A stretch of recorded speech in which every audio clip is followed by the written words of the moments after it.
प्रिय छात्रगण, Krishna coaching centre के YouTube पर आप लोगों का हार्दिक स्वागत है। कोविड-19 के दौरान हम सबों ने सबसे ज़्यादा जो मिस किया कुछ वह था एजुकेशन सेक्टर से रिलेटेड सारा जो वर्क है, वह टीचिंग हो या फिर कोई अन्य चीज़ हो, हमने उसे सबसे ज़्यादा मिस किया। इसके साथ ही साथ हम लोगों ने क्लास में वैसे बच्चों के इंटरव्यू या फिर ये कहिए कि वैसे बच्चों का आमना सामना हमने बहुत मिस किया जो बच्चे एयरफोर्स या नेवी के एग्ज़ाम को क्वालिफाई किए। अभी आप लोगों को मालूम है कि रैली रिक्रूटमेंट चल रहा है और उस रैली रिक्रूटमेंट में अपने कृष्णा कोचिंग सेंटर के कई प्रतिभागी भाग ले रहे हैं। उसी में से एक अंकित कुमार जो आपके सामने अभी बैठे हुए हैं, इन्होंने रैली रिक्रूटमेंट के फिजिकल को, जीडी को और साइको को क्वालिफाई किया और इन्हें आगे के प्रोसेस के लिए, मेडिकल के लिए बुलाया गया है गोरखपुर। तो सबसे पहले हम अंकित कुमार को बहुत बहुत बधाई देते हैं, इसलिए इन्होंने इसको क्वालिफाई किया। और हम जानेंगे इनसे कि ये सब कैसे कैसे हुआ। ठीक है, एक एक स्टेप को हम लोग अच्छे से जानेंगे। तो सबसे पहले अंकित कुमार, आप बताएंगे कि आपका एडमिट कार्ड कैसे आया, कितना % आपको मार्क्स था जिससे कि आपको एडमिट कार्ड भेजा गया? मेरा एडमिट कार्ड 89% था, 12th में 89.8, तो एग्रीगेट उसको 89% पे लिया, तो कट ऑफ 84% लिया था। तो क्या ऐसा था जिन बच्चों का मानिए कि 83% पर भी अगर एडमिट कार्ड बुला लिया, एडमिट कार्ड अगर आ गया है, तो उन बच्चों को वहाँ पर फिजिकल में भाग लेने दिया? नहीं, कुछ लड़के ऐसे थे मतलब जिनका शॉर्ट लिस्टेड हो गया, लेकिन 84% से कम है उनका मार्क्स। अच्छा। तो उनको फिर वहाँ पे बुलाया और पीएफटी के पहले अच्छा, फिर उनको मतलब डिस्क्वालीफाई कर दिया। कहने का मतलब यह था कि 84% से कम मार्क्स होने के बावजूद भी शॉर्ट लिस्टेड वो हुए थे, लेकिन वहाँ पर जो है उनको फिजिकल में पार्टिसिपेट करने नहीं दिया गया है। अच्छा, गुड। तो आप जब वहाँ पे गए, जब आप वहाँ गए, ठीक है, तो फिर क्या क्या प्रोसेस हुआ? सबसे पहले कैसे कैसे आपको वहाँ पर एंट्री मिला, एंट्री के बाद किस तरीके से आपको सारे स्टेप्स दिए गए, वो सारा आप एक लाइन से बताइए एक साथ। सबसे फर्स्ट अर्ली मॉर्निंग लगभग 5 o'clock हम लोगों को लाइन अप कर दिया गया गेट के बाहर। उसके बाद अंदर एंट्री लिया गया, मतलब बैग के साथ जो भी मोबाइल फोन्स थे और मतलब इलेक्ट्रॉनिक गैजेट उनको बोल दिया गया बैग में रखने के लिए स्विच ऑफ करके। उसके बाद लाइन अप करके अंदर एक हॉल में बैठाया गया वहाँ पे। उसके बाद वहाँ पे फर्स्ट में बोला गया कि मतलब वैसे कैंडिडेट मतलब जो 84% से कम है मार्क्स, मतलब एक साइड हो जाए। तो लगभग जितने भी कैंडिडेट वहाँ पे मतलब प्रेजेंट थे, लगभग उसमें से 5 और 6 ऐसे थे जो जिनका मार्क्स मतलब 84 से कम था, फिर भी उनका शॉर्ट लिस्ट में नाम आ चुका था। तो उनको एक साइड बैठा लिया गया, 1-2 फॉर्म उनसे फिलअप करवाया गया, फिर उनको मतलब क्या किया गया हम लोग पता नहीं, हम लोग दूसरे उन लोगों को फिर वहाँ से हटा दिया गया होगा। उसके बाद फिर पूछा गया कि मतलब कंसेंट फॉर्म जो पीएफटी के लिए वो लोग भरवाते हैं, वो लोग पूछे कि मतलब या आप लोग लेके आए हैं या फिर, तो कुछ लड़के 1-2 लेके आए हुए थे और फिर जो नहीं लेके आए हुए थे उन लोगों से वहाँ पे वो लोग फॉर्म प्रोवाइड कराए और वो हम लोग मतलब भर के वहाँ पे जमा किए। जो 18+ थे वो लोग मतलब अपना खुद का नाम डाल रहे थे उसमें और अपना साइन कर रहे थे, जो मतलब उससे कम थे वो अपने पेरेंट्स का रिलेशन डाल रहे थे। अच्छा, कहने का मतलब ये हुआ कि 18 से प्लस जिसका एज है वो बच्चे सिर्फ अपना नाम डालेंगे और जिनका 18 से बिलो है एज, वो उन बच्चों को कंसेंट फॉर्म में लिखना होता है वो कि आपको अगर फिजिकल के दौरान किसी तरह का कोई प्रॉब्लम है तो उसकी रिस्पॉन्सिबिलिटी हमारे ऊपर नहीं है, ही ना? Yes sir. हाँ, तो वो कंसेंट फॉर्म में आपको जो बच्चे 18 से बिलो हैं उनको अपना नाम के साथ साथ अपने पेरेंट्स का नाम भी डालना था। ठीक है, तो फिर उसके बाद जब आपको एंट्री मिल गया तो फिजिकल कितने देर बाद आपको कराया गया?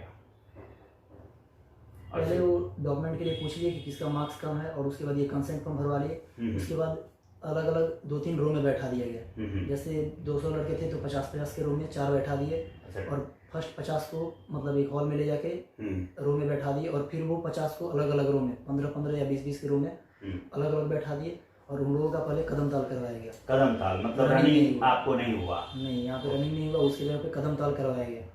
उसके बाद फिर जो मतलब कदम ताल में क्वालिफाई हो जा रहे थे उनको फिर उसके बाद नेक्स्ट आगे जा रहा है। जो डिस्क्वालीफाई हो रहे थे उनको सेकंड चांस भी दिया जा रहा था, उसमें नहीं हो रहे थे फिर उनको डिस्क्वालीफाई किया जा रहा था।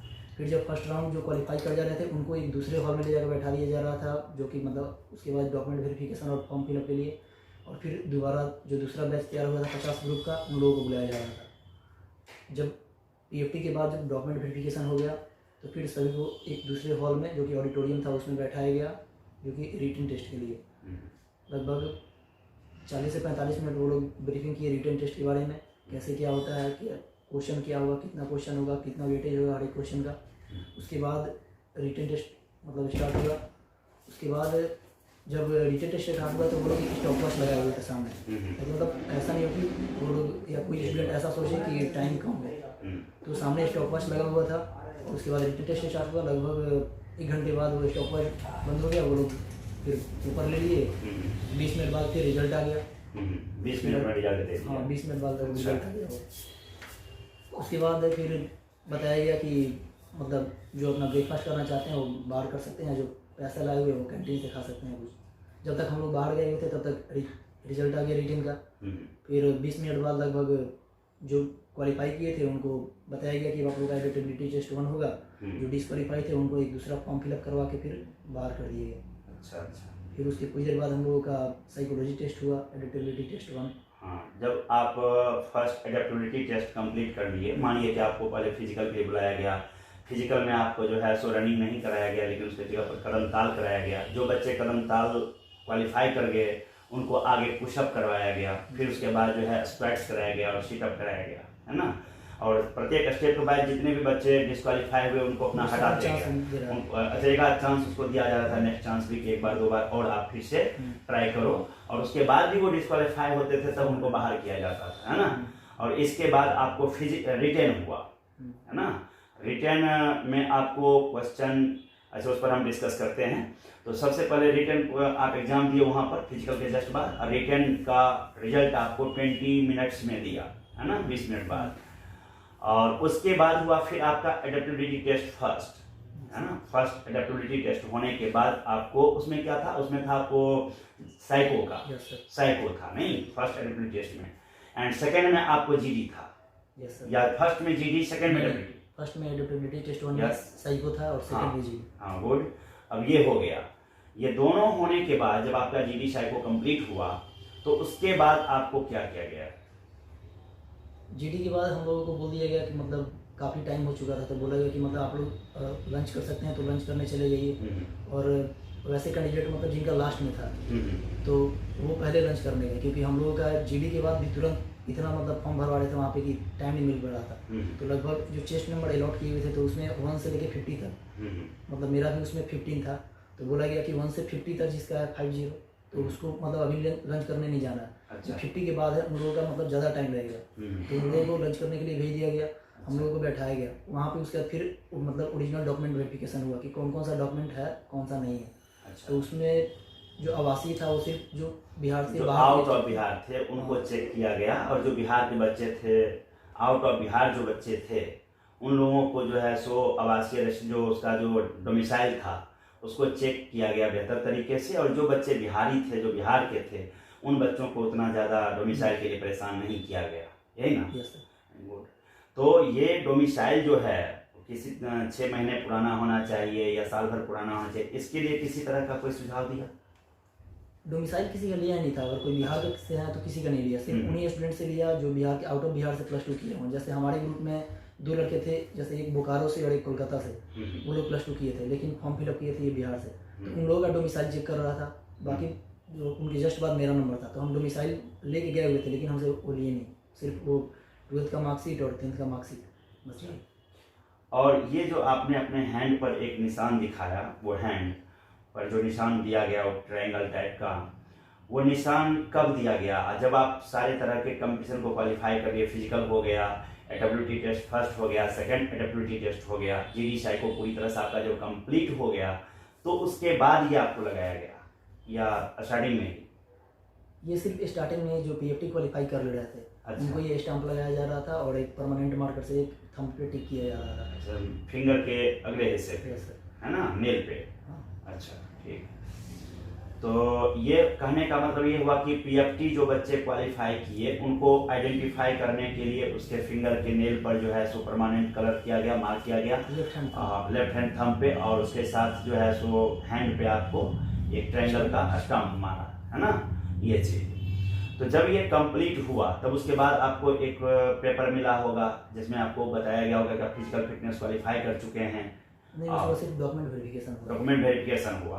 तो एक आपको वहां से मिला होगा ना पेपर जिसमें, हाँ, जिसमें आपको बताया गया होगा कि पीएफटी आप क्वालिफाई कर गए हैं, ये सारा चीज विषय को, ऐसा कुछ मिला? जो क्वालिफाई हो जा रहे थे सिर्फ उनका डॉक्यूमेंट चेक कर रहा था कि 10th 12th का, और उसके बाद एक रो में बैठा दे रहा था जो कि रिटर्न के लिए क्वालिफाई है, रिटर्न के लिए मतलब अलाउड है। और जो डिसक्वालीफाई थे उनको कुछ दूसरा फॉर्म भरवाया जा रहा था, हम लोग मतलब वो नहीं देख पाए, हम लोग अंदर रूम में हॉल में चले गए थे एग्जाम देने। अच्छा, जो डिसक्वालीफाई हो रहे थे उनसे भी मतलब 1-2 फॉर्म भरवा रहे थे, उसके बाद ही छोड़ रहे थे, और थोड़ा बहुत मोटिवेट करके। अच्छा, थोड़ा मोटिवेट करके, मतलब बहुत फ्रेंडली वहाँ पर ट्रीट हो रहा था। नहीं, वो लोग मतलब बहुत फ्रेंडली था। ऐसा जो लोग एयरफोर्स के बारे में लोग सोचते हैं कि अक्सर बच्चे सोचते हैं एयरफोर्स में बहुत टाइट वहाँ होगा शेड्यूल, बहुत तरह के लोग जो होंगे सो बहुत टाइट बिहेव करेंगे, तो इस स्ट्रिक्ट बिहेव वहाँ पर शो नहीं था। मैक्सिमम आपके साथ फ्रेंडली ट्रीट हुआ, यही ना? सो बच्चों को ये अपग्रेड हटा लेना चाहिए कि भाई वहाँ जब जाएंगे हम तो हमारे साथ जो है सो बहुत स्ट्रिक्टनेस के साथ बिहेव किया जाएगा,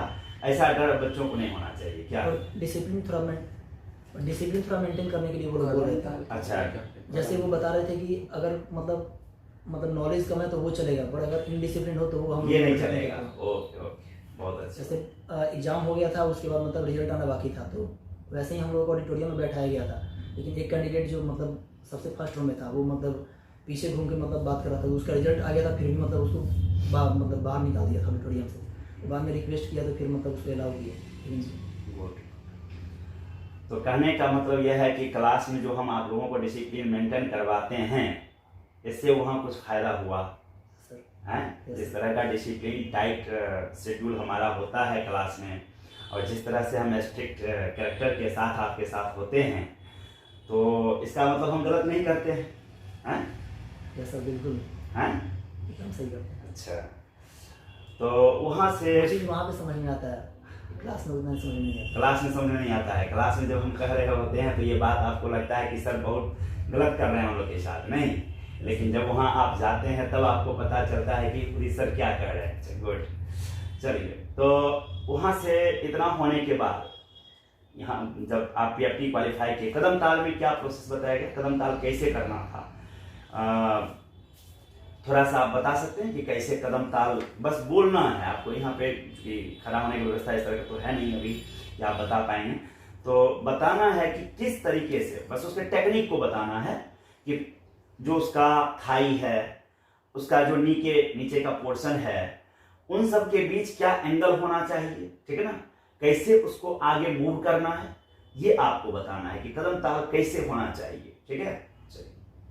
उसमें बता रहे थे कि जो आपका नहीं होना चाहिए वो मतलब इतना ऊपर आना चाहिए ताकि जो हमारा वेस्ट है, कमर है, उसके पैरेलल में आ जाए। हाँ, जो नीचे प्लेन है और उसके आपका जो थाई है उसके नीचे प्लेन के पैरेलल में होना चाहिए। हाँ। नीचे से मतलब 90 डिग्री एंगल बनाया आपका, एंगल बना नी के साथ और थाई के बीच 90 डिग्री का एंगल होना चाहिए। उससे ऊपर हो तो ठीक है, लेकिन अगर उससे कम है तो फिर वो लोग सस्पेक्ट में रख रहे थे। अच्छा, तो कितने कदम आगे बढ़ाए गए? मैक्सिमम आगे नहीं बढ़ा रहे थे, वो एक ही जगह। अच्छा, एक ही जगह पे आपको कदम ताल करना था? हाँ, वो दोनों हैंड स्ट्रेट करके और एक ही जगह पे करवा रहे। ओके, ठीक। हाँ, अच्छा, वो तो 90 डिग्री चुकी होगा, तभी जब एक जगह पे बच्चे करेंगे, आगे मूव करेंगे तो कदम ताल फिर डिफरेंट होता है। यस, ठीक। तो ये हो गया कदम ताल। और पुशअप में जैसा कदम ताल के बाद फिर पुशअप था, जिसमें आपने बताया कि पुशअप जो बच्चे एक बार में क्वालिफाई नहीं हो रहे थे उनको सेकेंड अटेम्प्ट भी दिया जा रहा था, है ना, ये सारा चीज। अच्छा, जब ये सब हो गया तो आपने जब रिटेन एग्जाम दिया तो रिटेन के क्वेश्चंस, कि उसको रिवील करना अलाउ नहीं होता है, तो क्वेश्चन के बारे में आपको हम ये नहीं कहेंगे, बस इतना हम जानना चाहेंगे क्वेश्चन का लेवल क्या होता। क्वेश्चन का लेवल बहुत हार्ड था, या फिर मान लीजिए 60% 70% क्वेश्चन इजी, फिर 20% middle type and 10% hard questions, इस तरह के थे, या तो मैक्सिमम क्वेश्चन इतने आसान थे कि बच्चा कोई भी स्टूडेंट अगर बेसिक प्रिपरेशन कर ले तो उनका ये रिजल्ट हो जाए। जैसे हम लोग ऑलरेडी जो माइंडसेट सेट करके रखते हैं कि मतलब बहुत ज़्यादा टफ क्वेश्चन आएगा, ऐसा बिल्कुल नहीं था। और मेरे को लगता है और जो क्लास में अगर जो मतलब क्वेश्चन हम लोग किए हैं उससे तो काफ़ी लो ही लेवल था, उससे बहुत लो लेवल था। मतलब बहुत सारे ऐसे क्वेश्चन थे जो मतलब आप देख के केवल टिक कर सकते हैं 10 सेकंड में, 5 सेकंड में। अच्छा। मतलब टाइम ज़्यादा उसमें लग रहा था क्योंकि उसमें सर्कल भी करना था और उसके बगल में लिखना भी था कौन से हम ऑप्शन को टिक कर रहे हैं। हाँ, सिर्फ 1-2 क्वेश्चन मतलब वहाँ आपको एक कलर भी करना था, सर। और कलर करने के साथ साथ बगल में आपको ऑप्शन लिखना भी था कि आपने किस ऑप्शन को कलर किया है। हाँ, वो मैं एग्जाम के पहले ही वो ब्रीफिंग दे रहे थे, उसमें बताया कि पहले कलर करना है, फिर राइट हैंड साइड में उस ऑप्शन को लिखना, ऑप्शन को लिखना भी है, वरना वो स्कैन नहीं कर पाएगा। और स्कैन नहीं कर पाएगा। Okay okay okay. तो कहने का मतलब यह है कि आपको जो क्लास में पढ़ाया जाता है उस स्टैंडर्ड से क्वेश्चन बहुत लो था, है ना।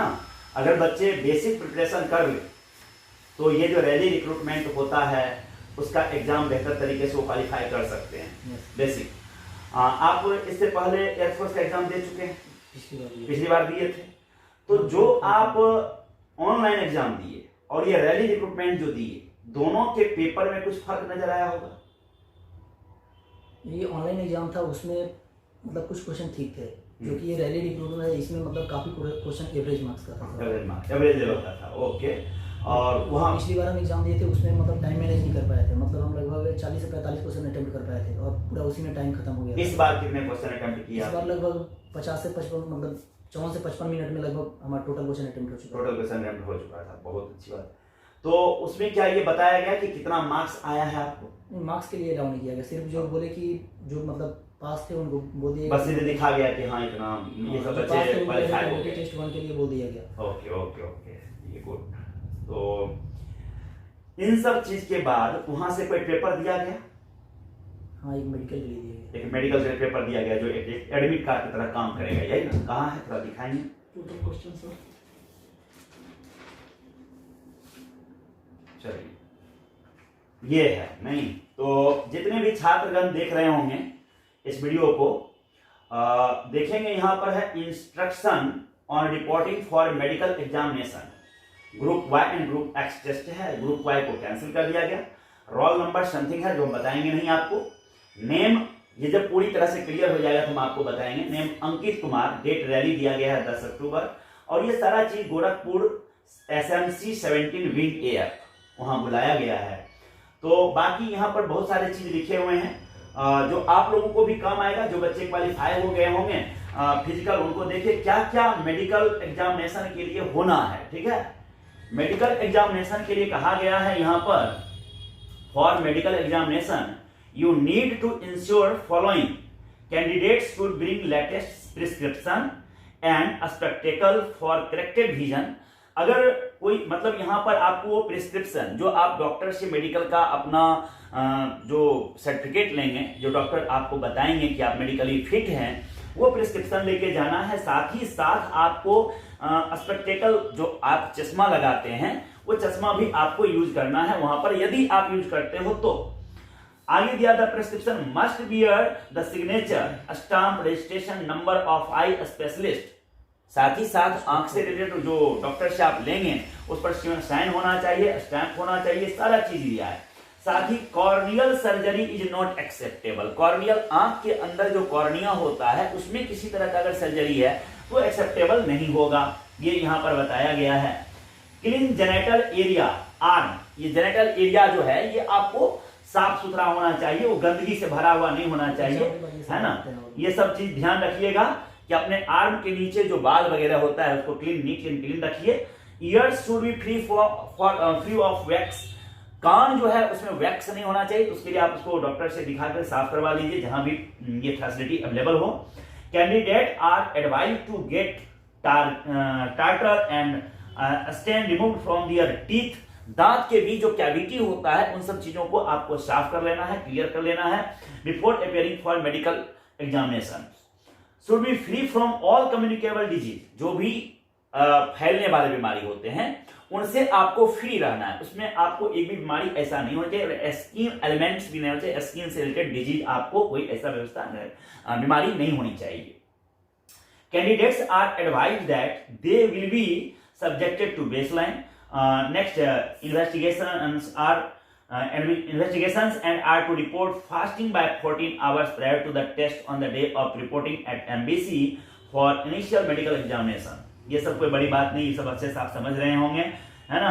और नेक्स्ट अब यहाँ पर कैंडिडेट को कॉपी जो भरना है ये सब है। और ये देखिए यहाँ पर जो है इसके द्वारा एक इस पर लगाया गया है, यहाँ पर एक स्टम्प मोहर लगा हुआ है जो आप लोगों को दिख रहा होगा। ये इस बच्चे को मिला है। आप सब इन्हें जो भी बच्चे अभी अगर लाइव देख रहे होंगे या नहीं देख रहे होंगे, तो जो देख रहे होंगे वो कॉन्ग्रेचुलेशन कंटिन्यू इनको कहेंगे।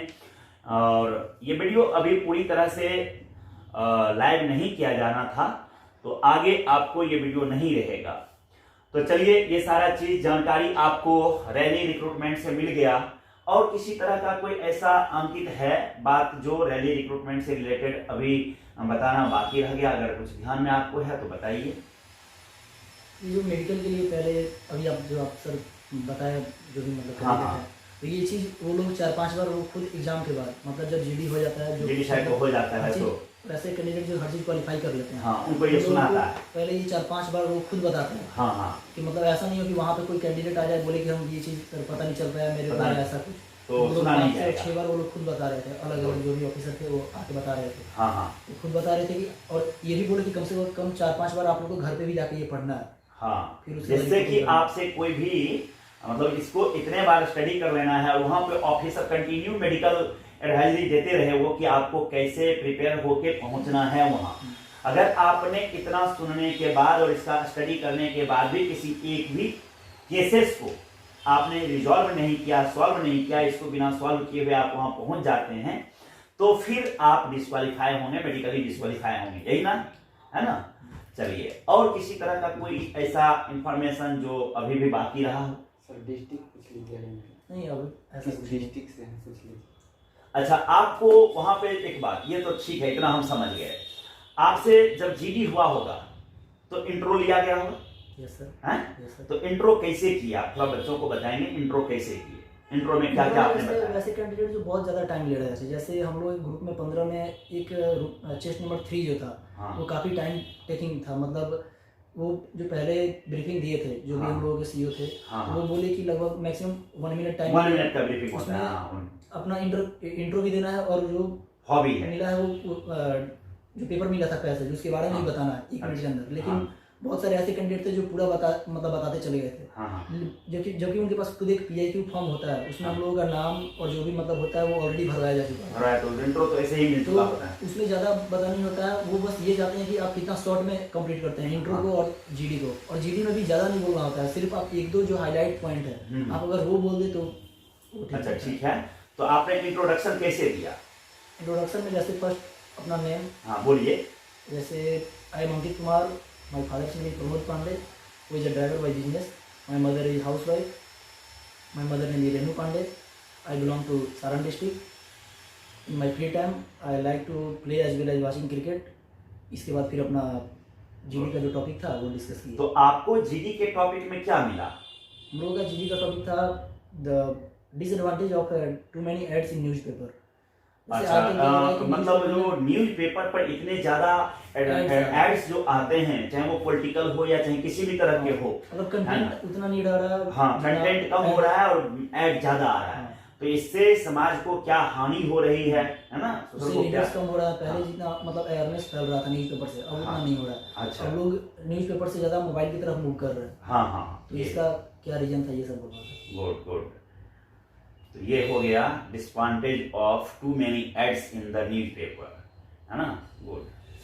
तो ये इस पर जो आपको मिला, तो क्या एक पेपर था उसमें ये सब लिखा हुआ था डिसएडवांटेज, उसी में कुछ आपको याद रखना था और उसको देना था? पैसेज था उसमें लिखा हुआ था, पैसेज था एक जो पढ़ने के लिए आपको दिया गया। इसका मतलब ये हुआ कि किसी बच्चे को अगर थोड़ा सा भी इंग्लिश बेहतर है तो वो वहां पर चाहे तो बस उसको पढ़ ले, और उसमें से कोई अगर उसे 2-4 लाइन याद रह जाए तो उसका काम निकल जाएगा। हाँ, बस वहाँ पे ये कि पैनिक नहीं होना, क्योंकि वहाँ पे ऐसा होता है कि सभी स्टूडेंट बोलना चाहते हैं, जबकि वो जो सामने कमांडिंग ऑफिसर होते हैं वो बोलते हैं कि फीस मार्केट क्रिएट नहीं करना है। हाँ। सबको मतलब बोलना है, लेकिन बाद में वो चांस भी दे रहे थे। मतलब ऐसे कैंडिडेट जो नहीं बोल पा रहे थे मतलब चाहते भी, तो जब कंक्लूड करना था पूरे पॉइंट को, तो वे फिर वैसे चेस्ट नंबर को बोल रहे थे जो नहीं बोल पाए। हाँ और उनको भी 1-2 चांस दे रहे थे वो। दे रहे थे। मतलब आपको डिसिप्लिन मेंटेन करना है, आपका बारी आएगा, Yes, sir. है ना, आपको डिसिप्लिन मेंटेन करना है। वहां पर आपको मछली बाजार क्रिएट नहीं कर देना है, हाँ हल्ला नहीं करना स्टार्ट कर देना है ना।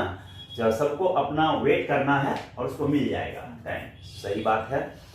तो आपको ये टॉपिक मिला हुआ था, तो अब दूसरे उसमें मतलब ऐसा भी नहीं था कि बहुत ज्यादा बोल देने पे मतलब सिलेक्शन हो जाएगा, क्योंकि हाँ हम नहीं, लोगों के आपको group में- चुनिंदा सेलेक्टेड सेंटेंस हाँ, यूज कर लेना हम लोग था। group हाँ। में वही मतलब जिसको मतलब हम लोग एक्सपेक्ट कर रहे थे कि वो सिलेक्ट होगा, क्योंकि अच्छा। सबसे ज्यादा वो बोला था और इनिशिएट भी वही किया था हम्म। और सबसे पहले डिस्क्वालीफाई हो गया वही। ओहो, तो इसका मतलब यह है कि आपको होश रखना जरूरी है, वहाँ जोश के साथ साथ होश भी जरूरी होना है। कहने का मतलब है कि आप वहाँ वो पे बोले थे अपने कि आप मतलब को, डिबेट नहीं करना है, पूरे ग्रुप के साथ डिस्कस यस करना है। यस यस, इसका मतलब जितने भी बच्चे हैं सभी बच्चे इस वीडियो में देख रहे होंगे कि आप इनिशिएट करने से बेनिफिशियल नहीं हो सकते, ठीक है। इनिशिएट करने के साथ साथ आपको ये ध्यान रखना होगा कि कम वर्ड्स कम सेंटेंस में हम अपनी बातों को बेहतर तरीके से रख सकें और पैनिक नहीं होना है। जैसा कि अंकित ने बताया कि वहां डिसिप्लिन मेंटेन करना बहुत जरूरी है। हमने अक्सर, आप लोग देखते होंगे टेलीग्राम ग्रुप है या व्हाट्सएप ग्रुप है, जब आप लोग उसमें चैट करते हो या गलत तरीके से मैसेज, तो मैं कहता हूं कि आप अभी सिलेक्टेड नहीं हुए हो, अभी आप डिसिप्लिन मेंटेन करो, अभी आप ज्वाइनिंग से पहले का लाइफ जी रहे हो। ज्वाइनिंग के बाद आपका जो लाइफ होगा वो अलग होगा, उसमें आप गाली गलौज सुनो दो, वो एक अलग मैटर होता है, वहां जाने के बाद वो एक अलग मैटर है, लेकिन उससे पहले आपको एक अलग कैरेक्टर के साथ जीना पड़ेगा, जैसा कि अंकित ने बताया। साथ ही साथ जीडी के वक्त आपको हल्ला नहीं करना है, सही प्रॉपर वे में बैठना है। जैसा कि मैं आप लोगों को क्लास में कई बार बताता हूं कि गलत तरीके से बैठने पर भी बच्चे छांटे जाते हैं, तो ये बात हम आपको क्लास में कई बार बताते हैं। तो ये चीज भी आपको केयरफुली ध्यान रखना है, जैसा कि अंकित ने बताया।